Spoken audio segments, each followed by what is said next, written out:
As we continue talking about Haggai, in chapter 2, verse 1 through 9, we can see that some people had shattered expectations about the new temple being built. Because the new temple that was being built, well, it wasn't really that great of a temple. And the older people that remember Solomon's temple, they were comparing both temples, and they remember the glory and the magnificent, temple that Solomon built.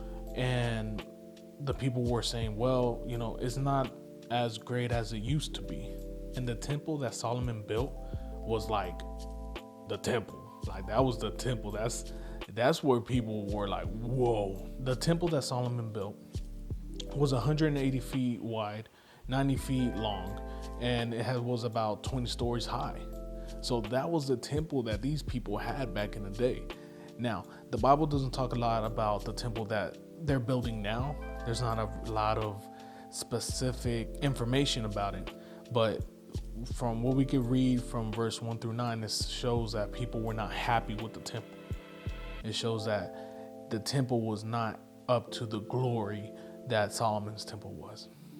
But then Haggai in verse 4 starts reminding of the people of God's promise and how this temple was going to be the cornerstone, or the first building block of a future temple of the new Jerusalem, where all nations could come and worship, and all nations could be all together, and all nations could just be at one place praising his name. And he was trying to show that the temple was not the most important thing, but the people that are going to the temple is the most important thing. That the temple doesn't have to look so magnificent and glorious and, having all these things, but to focus on the people that are going to that temple. So Haggai reminds the people that the temple is a key role in God's plan. It's a key role for what's going to happen in the future. And Haggai calls the people, and he tries to unite the people to work and to fight through, no matter what circumstance, no matter the situation that they were going through at the moment, to work together to go get through this situation. Now, you might be asking yourself, or you might be asking me, what does this have to do with me? Well, we haven't been able to, go to church and be with the people that we normally are with, and we haven't been able to go to our church and worship and praise together and whatnot. And this has caused a lot of separation of people. It started separating people from God. It started separating people from their personal time with God. It started separating and building anxieties and building depression and building certain things in their lives. And it's just taking us away from Christ little by little.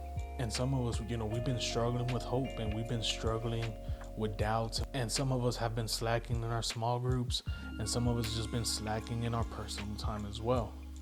And throughout this time, we have been told that the church is not important. We are the church. So therefore, our relationship with Christ is important, and what we do at home and how we portray ourselves at home, or how we, take care of ourselves at home is important. And we don't need a temple to be worshiping at. We could do this from home. We don't need to be at the church to do that. And honestly, with everything that we are doing, social media, YouTube videos, and all that stuff, it kind of shows that. But while this is being true, while this is being preached everywhere, saying you don't have to be at the church, which has a truth up to a point, we read that God said that his temple was a plan for the future. So the actual place, the actual church has a plan, and it's a big role in his plan. And yes, right now we cannot meet.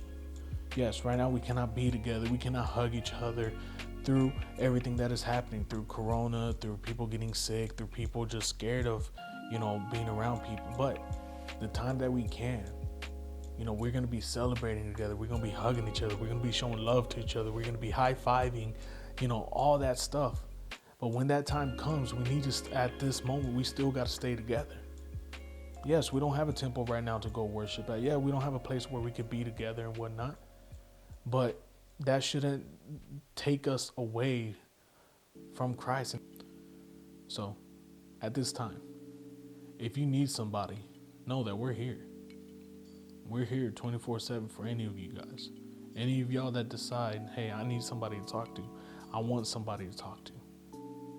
We're here. You could call us, you could text us, you can message us, you can leave a comment. It doesn't matter. We're going to be here for you.